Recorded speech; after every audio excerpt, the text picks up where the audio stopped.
her ser du materialer som står sånn som de har fått maskinene sine med og sånn.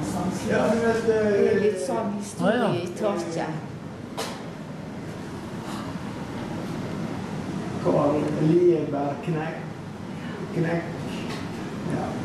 Tysk. Ja. Det litt sånn der, det her maskin. De brukte jo alle materialer. Grove materialer. Alt kom jo gull verdt da. Ja, det visste jeg det. I hvert fall mammas far. Ja. Har de noe mer til dette her utstyret de hadde i Smio da?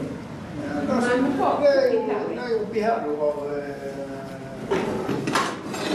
smittegner.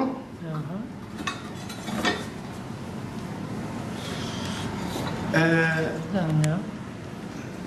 Dette var nok brukt til å støype noe greier for her. Ja, det er vanlig side-smitong. Side? Ja, du kan si at du griper en side på et langt emne hvis du skal varme det og ha det ut eller inn av avlen, altså av kold varme. Og denne bruker du i dag til å smelte bly i, stort sett. Den brukte de hvis de skulle lage hull i et stålstykke, så glødde de det, og så satte de den på, og så var det da lærregutt eller en eller annen som var oppslaget og slo med stortledjo. Og da slo du hull i denne. Og så er det spørsmål hvor langt ned slo du den konedoren. Da kunne du få ifra 12 mm hull til 28. Men den brukte du hvis du skulle ha et lite emne da, så du kunne holde på tvers. Dette var jo sånn som smedene lagde selv. Dette er gamle navarer.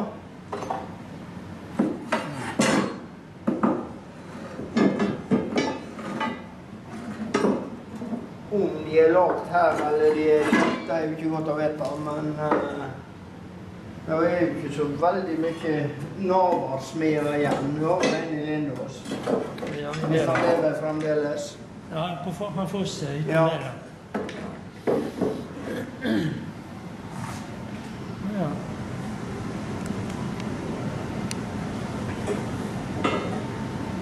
Ja, men da er det lett å smittennene og utstyret.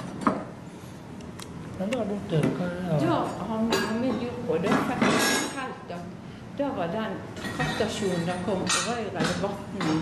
Hadde noe ekstra her som kom fra den andre siden. Dette her var et veldig viktig verktøy for snekkeren. Det ble kalt for en bindhake. Og der kunne du lage enten rett eller 90 grader vinkel, eller motsatt. Og da kan du si at de brukte til å låse sperre til ramme, for eksempel. Nå hadde de et sagbruk, så brukte de til å låse stokkene til sagbenken, sånn at de ikke vrei seg under skjæring. Men da var de gjerne så store. Og jernmannen brukte uhorvelige mengder av sånne på alle snøoverbygger sine.